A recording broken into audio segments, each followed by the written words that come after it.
Yeah, let's move on.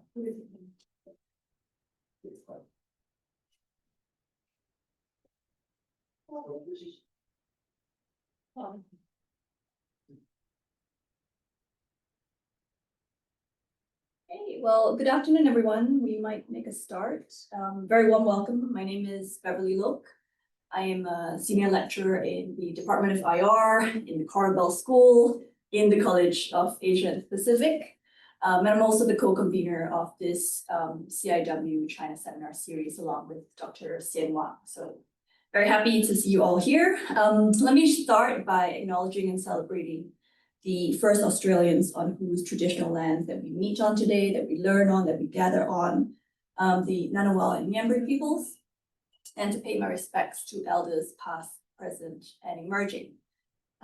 So very warm welcome to today. I have the great pleasure of introducing Dr. Ying-Sing Shou, who is a senior lecturer in the School of Culture, History, and Language within CAP as well, the College of Asia and Pacific.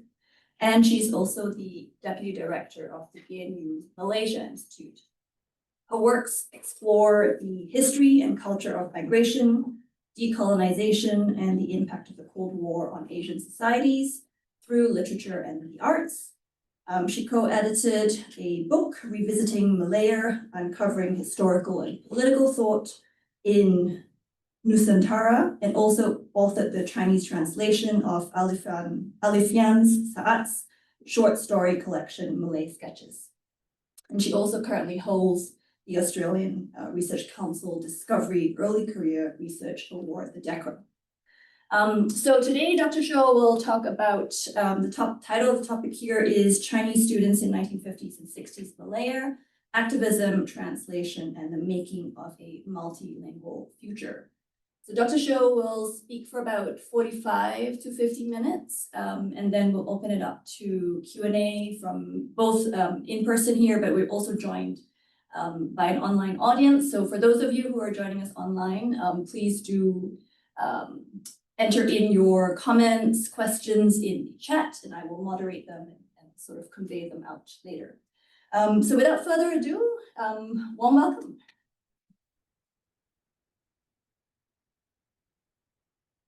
Thank you, Beverly, for inviting me to give a seminar today, and thanks CIW for hosting, and thank you everyone for being here today. It's really lovely to see many of you, my colleagues, and some of you I don't know, but thanks for being interested in this talk.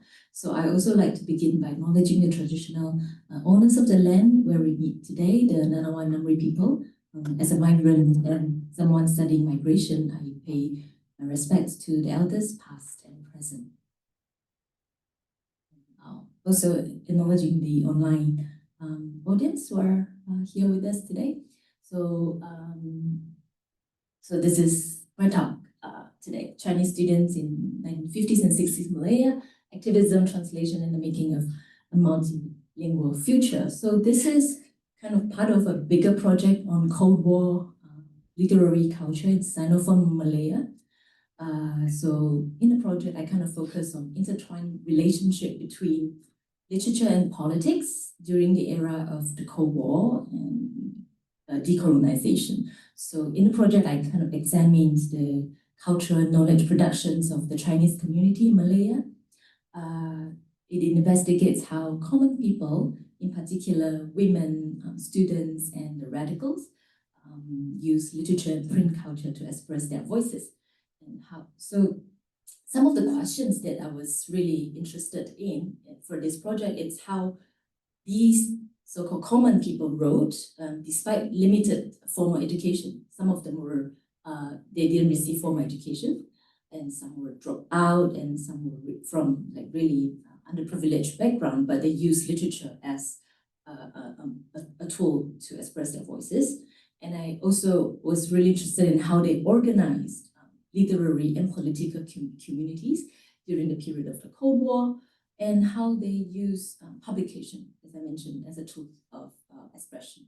So in the project, I kind of use newspapers, magazines, published books and periodicals, and some circulated underground as well, and archival materials. I also did some oral histories with to get some personal perspectives for those who were involved in this kind of literary, cultural, and political movements. And so this presentation will hopefully eventually form a chapter of that book. So it is work in progress, so it's a disclaimer. And this chapter explores the university as a site of, as a contested site of space, a site of political struggles during the Cold War, and a site of literary and cultural experiments. So let me start by giving you a brief timeline of Nanyang University. So I guess many of you here, so can I move this? I can't see what you see. Okay. Yeah, so many of you here would know Nanyang University as Nanyang Technological University today, which is NTU. But in fact, there was a Nanyang University established in 1956. So yeah, let's go through this very quickly. So in 1953, there was a proposal to have a Chinese language university, which was, it was once called the Malayan Chinese University, Mahua Dashi, and then Nanyang, the name was adopted. And then Lin Yutang, the famous novelist whom I will talk about a little bit, he was the first appointed faculty to be the vice chancellor of the university. And then he resigned, in a dramatic way. And classes started in 1956. They had the first batch of students of about 500 to 600 students. And so the blue highlighted colors are the kind of political timeline. So Malaya became independent by 1957, and 1963, Singapore joined Malaysia alongside with the Borneo states, Sarawak and Sabah. And then there was a series of protests during those kind of turmoil period. Singapore separated from Malaysia, and the degree was finally recognized by Singapore government by 1968, and by 1980 it was merged forcefully with the University of Singapore at that time and formed today's NUS, the National University of Singapore. So all of Nanyang University's library books and all things were moved to the University of Singapore.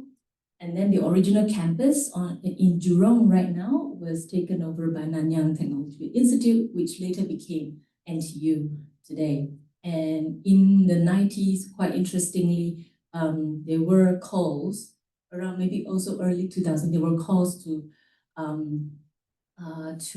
regain the old Nanyang University name by removing technological, because it wants to be a kind of comprehensive university, not just technological. And then the kind of it didn't materialize in the end. So, but the alumni roles were moved back to NTU today. So somehow students would be taught that NTU was founded in 1956, but somehow there were also stories to say that, because, it's hard to say this, but the university needs alumni contribution, right? So it's good to, stretch that back and then they get contribution. But at the same time, in order to be the world's best, youngest university in the world, and they also have to be young. So somehow they have two founding years. Yeah, that's the brief history. And the building was still there, which was first the Library of Nanyang University, and today is Chinese Heritage Center, if you have been there before. And then that's the main door, and it was not at the original site anymore. So at that time in the 50s, Nanyang University was seen as an experiment for many, because it was the first Chinese language university outside China. It was to provide higher education for the Chinese stream students in Malaya and Singapore, who otherwise had limited access to tertiary education due to geopolitical tensions, because after 1949, they can't go to communist China. And at the same time, locally, they can't join the only university in Malaya, which is the University of Malaya, because it was an English medium university. They can't pass the entrance exam mostly. And it was founded by the British to grow local elites. So the university, the Nanyang University, was initiated by Chinese businessman, a Hokkien leader called Dan Laksai Chen Youshi, who was a prominent rubber businessman, but had a humble upbringing from poor family and so on. So it was post-war time, and he became really rich after the Korean War because that rubber income was huge, and he became one of the wealthiest in Singapore. So we could say Korean War was actually one of the reasons why Nantah was able to be materialized. So he donated like 5 million Singapore dollars to the building fund, and also donated 523 hectares of the land to the campus, which is on the west side of Singapore, Jurong today. So when the idea of a Malayan Chinese university came about, so all Chinese communities were very, very enthusiastic.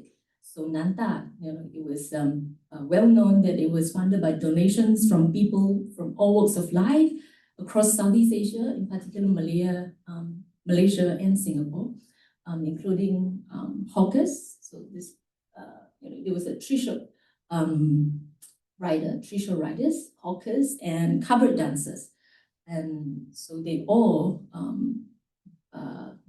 had joined this donation drive in Malaya, and of course, the philanthropist money from businessmen was very important. This is the ceremony when they first started building. So it kind of symbolized a collective cultural aspiration to have a Chinese medium university, a people's university, as many would call it. You can sense that there's a strong leftist undertone in the area of Cold War, that people would call it a people's university. So Nantah faced, so I would just call it Nantah, Nanyang University. So Nantah faced challenges from the colonial government, which was kind of reluctant to recognize its degrees in the first decade. So several government commission reviews also criticized its academic standards, leading to reforms and eventual pressure to adopt English in instruction, which I will talk about in a little bit. But the students of Nantah was deeply engaged in political activism, so often aligning themselves with leftist and anti-colonial ideologies, while mainstream narratives frequently portray these movements as communist or chauvinistic. But because we don't have access to comprehensive, communist archives, makes it very difficult for us to access the extent to which the Malayan Communist Party really kind of systematically so-called infiltrated student organization. But nonetheless, it is very clear that many of the students were driven by an emerging sense of national consciousness rather than kind of street ideological adherence to communism at that time. So it was very easy to associate Nantah with communism, because the Malaysian government in 1964 published a booklet titled Communism in Nanyang University itself. And the document kind of accused student unions and other campus movement of being exploited by communist forces and framing Chinese education as a strategic tool in their ideological campaign. And Lee Kuan Yew, the Prime Minister of Singapore, in the 60s also mentioned that we have to do something to kind of manage Nanyang University, otherwise it will turn into a University of Yan'an instead. So my questions in the first part, so I have 3 parts in this presentation. The first part, I'm curious, how did Nanyang University become a contested space for ethnic identity, language, and nationalism during the Cold War? And second, what were the possibilities and limitations of establishing a Chinese medium, so-called People's University in multilingual Malaya and Singapore? So we start by the Lin Yutang saga. So in 1954, the well-known Chinese writer who was the inventor of the first Chinese typewriter, and Lin Yutang, he was appointed the first vice chancellor of Nanyang University. So it was actually an unexpected choice because he was strongly kind of anti-communist and had been based in the US for a while. You know, he was a liberal intellectual. But Nantah at that time needs the prestige of someone like Lin Yutang, who was well recognized in the West and the East as well. So his recruitment was highly publicized, and his arrival with the faculty that he recruited, all of them, was highly publicized, and they were all well-known from Chinese intellectual based in the US. It created a sensation that kind of really captured the attention of local press at that time. And Tan Lak Sai, the founder of the university, insisted on matching the University of Malaya's vice chancellor's salary and remuneration. So gave him big house, you know, good salary, etc., and promised that his faculty will also have the same remuneration as the staff. But as we all could kind of expect, intellectuals don't work well with the businessmen who, you know, have big hands on the budget and everything. So only 6 months after that, he resigned. You know, it was just he arrived in October 54, and then he resigned in April 55, and accepted a dismissal fee of over 300,000 Singapore dollars, funded by Tan Lak Sai himself privately, to avoid draining Nantah's already very thin financial resources. So soon after he left, he wrote this highly, you know, sensational article and blamed everything on a communist. So he also made a lot of accusations on the local Chinese businessmen as agents and proxies of the Chinese Communist Party. So many of his accusations were, you know, unfounded. But we can see the power of Cold War conspiracies theory narrative in the article, where it was said that Beijing-led operations were kind of everywhere to spread communism all across Asia. So this is Lin Yutang. And it was a time of the Cold War in Malaya, and the most important context is the Malayan emergency, which was the 12-year martial law between the guerrilla war between the Malayan communists and the Malayan and Commonwealth governments, in which Australian forces were also deployed. It was declared by the British to suppress communist so-called insurgency, but from the communist side, they declared that this is a war, this is an anti-British national liberation war. So during the emergency, the political expression was heavily suppressed. You know, people were easily to be labeled as communists, their house searched and arrested or detained without trial under Sedition Act, etc. So it is a similar story to many other parts of the world during the Cold War. So during emergency, there were book bans. The publishing permits were heavily kind of scrutinized and restricted, and especially the government were really focusing on the Chinese language print because there was this assumed correlation between the ethnic Chinese in Malaya and communism. And so, but the students, what about the students? They were heavily involved in, you know, student movements and the idea of third world solidarity, Afro-Asian solidarity. So many Nantah students and the Chinese middle school students in Singapore, they joined the Bandung Student Conference in 1956. So these are some of the pictures. So many of them were the translators that I'm going to talk about later. So being able to go to Bandung and see what's happening in Indonesia and bring back books and ideas and met fellow student leaders from other Asian and African countries was really eye-opening for them. And they published a booklet after that, kind of listing down people that they met and activities that they did too. So at that time, there were only 2 universities in Malaya. As I mentioned, one is the University of Malaya in Singapore, and then the campus kind of moved to KL after 59. and also Nanyang University. So a recent PhD dissertation by Joshua Tan mentioned that actually a lot of people would assume Nanyang University is a communist stronghold, leftist and whatnot, but it was also part of the US Free Asia agenda. So US consulate at that time in Singapore also paid close attention to the establishment of Nantah, because they see Lin Yutang as a Chinese American, so there's American interest there.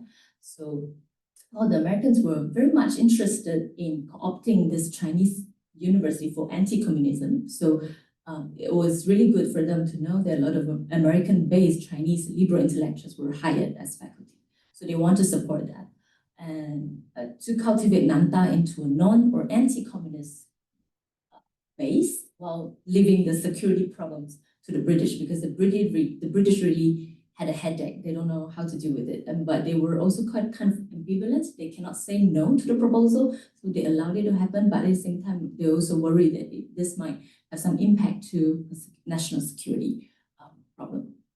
So after Lin Yutang and his faculty left, the university started to recruit more intellectuals from Taiwan, Formosa. So it's interesting to kind of see the picture the tensions, because the students, many of them came from Chinese middle schools in Malaya and Singapore, and some from Indonesia.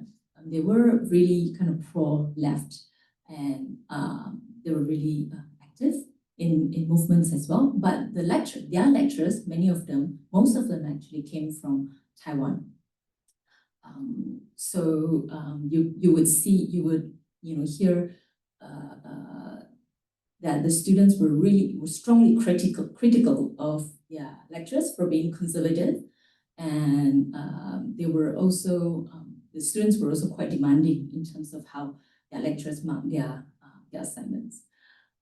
And one interesting thing in ANU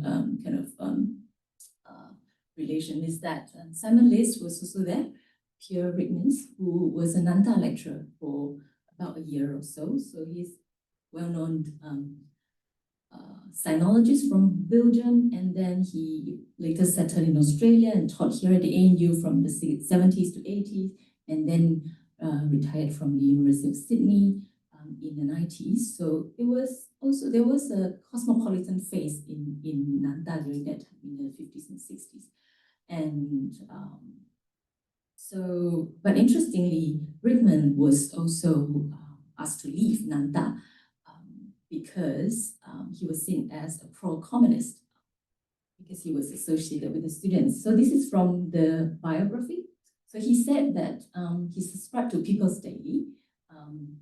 Buying the official organ of the Chinese Communist Party was not illegal, but it was frowned upon nevertheless. The student got into the habit of coming to my apartment and read it until the day I was denounced by a mall. All the police found when they searched my place was piles of newspapers, but my fate was sealed. As you see, during the emergency, it was so easy. Well, this was after emergency already, but police raid and search house was also quite common. And he also went fishing with the leftist students. So this was one of his crimes. And the university told him that, so we can keep you if you are able to teach German as well, not just French. And because it was a luxury that Nanyang could no longer allow itself. So there was this financial situation in Nantah, but so Simon Lee thinks that it was actually the aim was to get rid of me. So he left Nantah and went to Hong Kong instead. So he was able to come to Nantah after Taiwan. So he studied, I think he had a fine art degree at National Taiwan University, and then he came right after he got the degree. So while he taught French, he also went to study in these courses offered by Nanyang University's lecturers. So it was an interesting time for him. The reason that he was able to come was because of his friend Han Suyin. Han Suyin was the one who kind of recommended him. So Han Suyin was a crucial, also prominent figure during the establishment of Nantah. She later, as we know, became an advocate for communist China to the West, and her relationship with Pierre Ryckmans turned sour after that. So one thing about Pierre Ryckmans, interesting, is because we know he's best known for his writings to criticize the fanaticism under Maoist, in Maoist China. So ironically, in Singapore, he was seen as pro-communist instead. So his relationship with Han Suu-in turned sour after Han Suu-in became more vocal in supporting communist China. And well, two of them in their memoir also mention things about their relationship. So Han Suu-in was a Eurasian Anglophone writer, best known for her romance novel, A Many Splendid Thing, which was made into a movie. So she based in Malaya for about 12 years and married the British special branch officer, Leon Comber, who later, was forced to leave his job because Han Suu-in published a novel which was seen as sympathetic to the communists. So Leon Comber later, became a publisher of Asian literature, and he was based in Melbourne until he died about 2 years ago. So Han Suu-in's work got him into trouble. So Han Suu-in, while she was teaching in Nantah, she was of course very aware of the complexity of Chinese articulation of Malayan identity. So in 1960, she actually she proposed two ways of solving the Chinese problem in Malaya. One is to replace English medium of instruction with Malay at the national level, to uproot colonization, as well as to promote the Malayanization of Nantah. And secondly, she also suggested that Nantah, imagine this is a Chinese medium university funded mostly by public donation. So she suggested that Nantah should reserve 50% of his enrollment base to non-Chinese students. So maintaining 20% quotas exclusively for the Malay students in each department. And allow the students to take entrance exam in either Chinese or Malay. So in other words, this was to make Nantah a university for all Malayans and not only the Chinese. So apparently these suggestions could never be easily implemented, considering that this is a private university not funded by the government, but all relied on public donation from the Chinese community, right? So this conundrum is actually very similar to today's discussion in Malaysia about transforming some Chinese independent middle school into accepting more non-Chinese students. So at that time, it's interesting that she proposed to use Malay language to solve the Chinese problem, because using the Malay language was a conscious act of decolonization. It should be the national language for many, for Han Suu-in and also many Nantah students. So Malay language is actually a language of liberation for them in the anti-colonial movement. So, but after Han Suu-in left, things have changed rapidly and greatly, especially during the early 60s, the merger with Malaysia, and then Singapore separated from Malaysia, etc. So, and there were a few external major report that were done, and Nantah's academic standard was questioned. And the third external review report, which was very important, it is led by Professor Wang Gungwu, whom I assume many of us here would know. He was the dean of our college for some years in the 70s. And Professor Wang Gungwu led this review when he was at University of Malaya. And so this review, the conclusion is that it appears to us that the university has so far served only limited purpose. Attention has been paid to producing large numbers of graduates without adequate considerations of the prospect of employment for the graduates, or of high standards of teaching and research, or of the fundamental objectives of higher education in a plural society like ours. So it has so far created only for students from the Chinese medium schools in the country. We feel that this function is too narrow, and a great deal can be done to reorientate the university towards our society as a whole. So what he suggested is that to implement English and Malay as one of the three medium language of instruction, and it recommended a curriculum reform, and which in the end triggered massive student demonstrations, as many saw it as an attack to Chinese education and identity. It was a step to anglicize Nantah, as the student called. So Professor Wang was well regarded in the scholarly circle and also in the communities in Malaya and Singapore. But for the Nantah students, this report is something that they could not get through with. So, but Professor Wang Geng was also quite upset with the outcome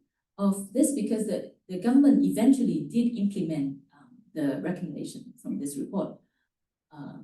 But interestingly, the review was done when Singapore was part of Malaysia. So they want him to, and his team, to suggest something so that this university will work for the Federation of Malaysia, with Singapore being part of it. But it was accepted and implemented only after Singapore left Malaysia. So for him, he thought that the report at that time should be torn up already, because its main purpose had been to deal with the new political circumstance of Singapore's entry into the Federation of Malaysia. So after the separation, everything had changed. So he thought the report was no longer relevant, but the government still used it. And then that's another story. So one of the main point is that the report wanted Nantah students to be trilingual. They should be able to, they have a strong Chinese language foundation, but they should also being able to operate in 3 languages. So this is from him, an interview that he did in the 90s. He said that we wanted Nantah students to be trilingual. Looking back, we were too idealistic. You can't expect everyone to operate in 3 languages. Students who were not so good at languages could at most be expected to know 2. At that time, we thought that Nantah graduates would need English for trade and industry, and Malay for intellectual, cultural, political, and social purposes. But we also had a great faith in Chinese. So everyone had been to a Chinese school and had a good foundation in the language. So of that, there could be no doubt. So that was the expectation. This should not only be a Chinese medium university for the Chinese, you should also know more than 1 and more than 2 languages. And I think this kind of tells us something that historian Rachel Lau had put forward, which is the plurilingual crisis in Malaysia. So these are her quotes. Polyglot society presented insuperable challenges to the state. Its plurilingualism appeared as something monstrous, which stood in the way of colonial order, national security, and national unity. So all these linguistic communities there, they need to be tamed. So for the most part, language diversity has appeared to the state as something to be managed and mourned as a terrible confusion and a source of crisis, rather than something to be praised as a source of connection, human creativity, and alternative modes of being national. There may be in the basic nature of the modern state a propensity to radiate this in this way to diversity, to regard it as crisis rather than opportunity. So this is exactly what the state took, what the state took to kind of manage Nanyang University, because in a multilingual society like us, you should not only so there was some interesting tensions over here, because the society itself is already very multilingual, very plurilingual and polyglot. But the thing is, the state wanted to manage them into certain model. So as a Chinese university and a Chinese person, you are supposed to be able to cross that linguistic boundary, not realizing that actually they are already a multilingual element within the community itself. So the second part is we'll talk about the Nantah students' publication, and guided by 2 questions. The first, what literary and cultural sources did Nantah students engage with to construct new imaginaries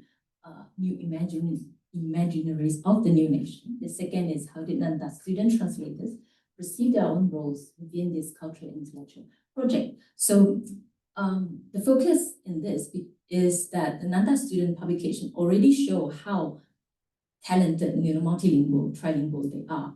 And it's just that the state and the reviewer, perhaps, they don't see them as, as reliable. And so in the next few slides, I will show you the multilingual publications done by this student.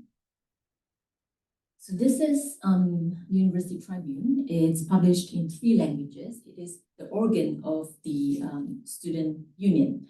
So the Nanyang University Student Union was deeply involved in activism, often aligned with anti-colonial and kind of leftist ideals. So it was frequently accused by the state of being influenced or infiltrated by communist elements. It was also involved in several disputes with the Singapore government over topics like educational reforms, language policy, and political expression. So they were also crucial in protesting against the implementation of the Wang Gungwu report, for example. And these tensions resulted in arrests and crackdowns, especially in the 1960s. At the same time, they also published Culture Thing, and the organ is one of these spaces. They also organize performances, new theater, and forums, for example. So these 3 trilingual papers, the contents are not the same actually. So they are not direct translation of from the Chinese papers, because the editors of each version, they have the autonomy to kind of decide who their kind of readers are and who they, what kind of articles they want to include in, especially for the Malay one, Mimbar University. So it is actually of quite a high standard at that time, because it also reached the Malay community, outside Chinese communities and outside the university circle. So you reached the Malay community, and some articles were reproduced in local Malay language newspapers, some mainstream Malay newspapers like the Utusan Melayu and Mastika magazine, for example. And so the editors of Mimbar University, one of them, the translator Yang Puyi, also became good friends with Malay writers like Usman Awang, Ashraf, Charismas, for example, and the editors of the Malay newspaper would invite them to their office, and they would come to Nantah and have coffee with the students. So you can see that they, the local Malay intellectuals were really impressed by the Chinese students' translation work here. So in this paper, they introduced Malay writers to the world of Chinese literature. For example, they translated Chinese literary works into Malay, and they introduced Malay writers, classical Malay poems or hikayat to the Chinese readers, for example, all used Malay.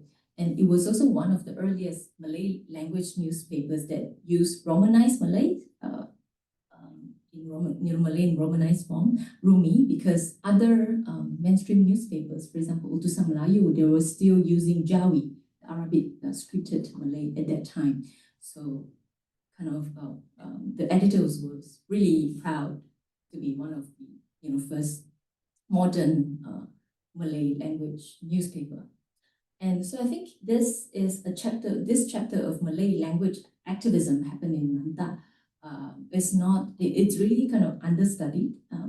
It was not recognized by the Malay literary circle, literary studies, and not really recognized in the Chinese or Chinese Malaysian literary studies.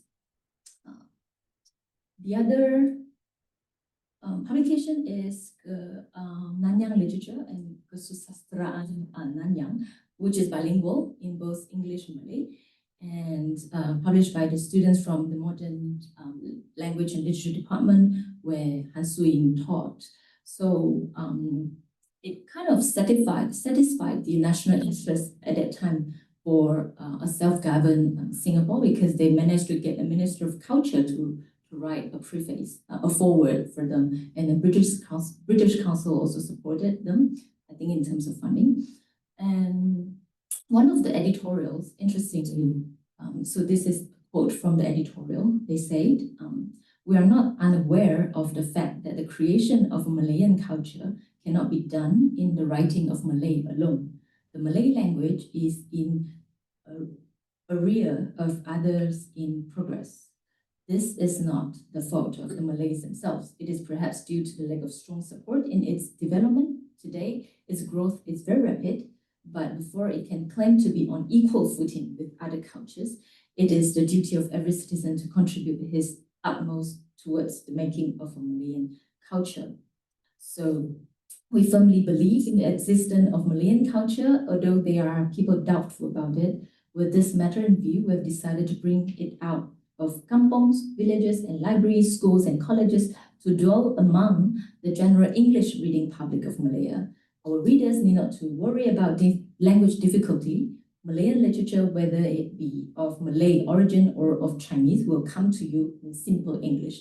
This is their aim. These are simple English, and people of all walks of life would be able to understand.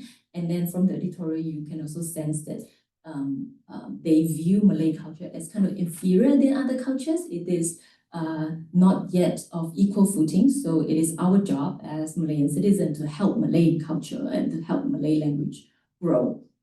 So in the publication, they translated some English literature into Malay, like Byron, Robert Burns, for example. They also introducing Chinese classical literature and also modern Chinese writers like Pa Jing Lao She, Xu Zhimo. They translated into Malay, and they also introduced Indonesian literature, Tang poetry, everything. So it covers many, many ground in this really tiny kind of magazine. So they also discuss whether Malay can be a national language, because at that time in the 50s and 60s, there was this anxiety among the Malay communities as well, whether Malay has enough vocabulary, for example, to bear the responsibility as a national language. And they also discuss the language of instruction, Malay as a language of instruction for higher learning. And they also talked about how to really create a universal language so that we have no, linguistic barriers. So they introduced Esperanto, for example, and see it as a way to solve our problems. So in a nutshell, it really tried to cover many, many ground. And this is Budaya. Also, it's a Malay language publication run by the same people, almost the same group who edited Mimbar University, the student union organ. And one of the things that I mentioned in this publication is that we have done so much translation work, and we have tried our best to translate Malay works into Chinese for the Chinese readers, and we have tried to translate Chinese literature into Malay for the Malay readers. But we are the only ones doing this? So it's all, it's dependent on us. And they mentioned that actually they are not enough or even none of Chinese literary work, especially done by Malayan. So the Malayan Chinese literature are not translated into Malay enough. There are not enough of them. And the Malay language presses, they also don't give that space for this translation to happen. Whereas in the Chinese presses and their magazine, there's always this translation section. They feel it's very important to have this. So the burden and expectation of Nantah translator being the Chinese to Malay, Malay to English, to Chinese, English to Chinese, Chinese to English, etc. So it's a big burden. And the fact that it's not many Malay native speakers would want to learn Chinese to kind of share their burdens. It's one of the complaint, let's say, in their articles. Another thing is they also formed a publisher inside the university. This is Coconut Moon publisher, and it was an important one because they publish many Malay modern literary works into Chinese. They translated them and published them into Chinese. And this is the 1959 novel by a Malay writer called Ahmad Murad bin Nasruddin. It was translated by Chen Miaohua, who was the wife of Yang Guiyi, also a prominent Malay Chinese translator. It was a novel about Japanese occupation in the Second World War. And then it sold out a few thousand copies. It was quickly sold out, and it was reprinted a few times without the translation, permission. There was, illegal copies. And these Nantah translators, they also publish Malay proverbs, handbook, the social studies of Southeast Asia, for example, this one. And they actually prompted the local publishers to follow their trend, to follow the market, because they saw there's money in it. A lot of people at the time, they wanted to buy these works. And so the local publishers, they started, and bookstores, they started to publish Malay literature in Chinese translation. And another is, I'm conscious of the time, so this is Sulo Nantah. This is a journal, an English journal by the English Studies Society, a journal of the English Society in Nantah. So another debate about language occurred in this journal, because at that time, student activists always condemned others of using English because it's seen as the colonial language. And this student, Lin Beng Ti, she mentioned that let us be frank and fair to the English language. She urged her fellow undergraduates to use English because she believed that English, so I quote, fellow Nanyang undergraduates, we must realize the importance of the pivot language of the multilingual system, the English language. English should be the pivot language among other language. So it is no longer a colonial language. It has become a tool for our national machineries. We must make sure that we have the ability of making use of the language as a tool before we leave Nanyang University. Otherwise, I don't see how we are going to serve the people in government services. I know I may be labeled a stooge or running dog of British colonialism for saying so. So this also showed that the students were actually quite critical of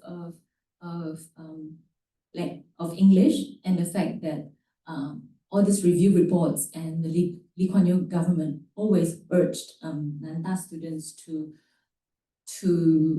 take up English language or change the medium of instruction into English. So there's one incident that in 1963, there was an inter-university student conference in the new Malaysia when it was founded. It was just established, and all attending delegates from different streams, they spoke English in this inter-university student conference because it was seen as the common language. But only Nantah students refused to speak English. They used Chinese instead. And so for political reason, even though the students were thought to be very fluent in English, he refused to use that. I will just quickly wrap up with part 3 because I don't have time. So I did some comparison with the Malay student periodical in UM. So how did the Malay students imagine themselves in this new society? And what were the contested visions of Malayan nationalism when it comes to language?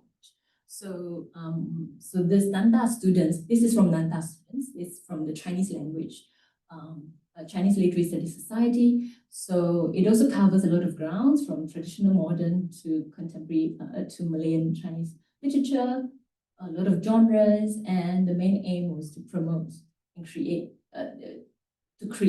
and critique Malay literature. So there was a strong urge that we need criticism, literary criticism in our society in order to have good literature. And it was shut down by the government with other magazines. Fajar was the Socialist Club's university at UM. So I kind of compare it with the UM Malay Language Student Society's publication, which was published during this period. And their main goal was different, was to, even though it's to use language, develop the language, but they have a strong kind of responsibility, as I say, as a first generation university student, to elevate the status of Malay language to be the national language.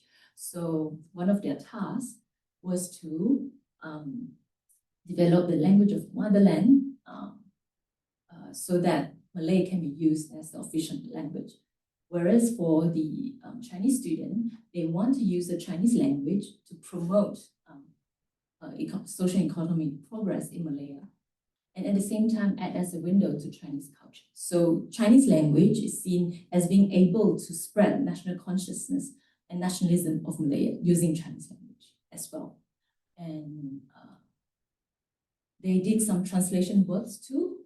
In Bahasa, the Journal of the Malay Student, Malay Language Society, they translated a lot of works done by the colonial scholars, published in the Journal of Malayan Branch of Royal, what is it? Jimbras, Malayan Branch, or I can't get the same name. It's a well-known colonial period academic journal on Malay society, right? So they wanted to be like them, and they wanted to do a journal like them. So they translated a lot of these colonial scholars into Malay. Whereas for the Chinese students, they translate the Malay and Indonesian literature, modern literature of their time mostly. And this is one of the drama that they translated. It's called the Night of Merdeka, the Night of Independence. But the translator actually make a note saying that we translated this because this is an important work. Tongkat Waran is Osman Awang, the great Malay poet. But we don't agree with his vision of nationalism, because in the drama, so this character actually envisioned that Malaya should be independent with Indonesia instead. So the Chinese student, they actually didn't agree. But well, this is a good literary work, so we still translate it. And of course, what is the new literature? It should be art for society. At that time, writing about social problem, right for the people, and the language belongs to the society. So I'll just quickly go through this. And for the Chinese students, same leftist spirit, social realism was really strong, and they were strongly anti-colonial. And then in the 60s, they become more and more political and vocal, and following a lot of language that was used in China. And so the works that don't follow, social realism were anti-people. And they also created forums, library to discuss Manhua literature, which is Malayan Chinese literature. They became more political. So some concluding observations, I'd say. So two main movements among the Malayan students in 50s and 60s. One is the translation. As we all can see, language was an important thing. In order to be united in the same new nation, we all have to understand each other, and it's through translation. And the second is we have to produce socially engaged literature for the new country. This is unsurprising. But there were also the modernist movements at the same time, who were more kind of apolitical, but they were not mainstream. Actually, the mainstream movement were the socially engaged literary group. And we can see that they had competing or contested visions of Malayan nationalism when it comes to language, and different languaging approaches for nation building. And lastly, we see the decline of translation in the 1970s. After the restructure of Nantah, and after a lot of students were kind of deported back to Malaysia, and Nantah really changed in late 60s. And what happened in Malaysia in 1969, the racial riot, also kind of really restructured the whole new society. It's a new Malaysia for a lot of people. And in the new Malaysia, ironically, translation activities declined.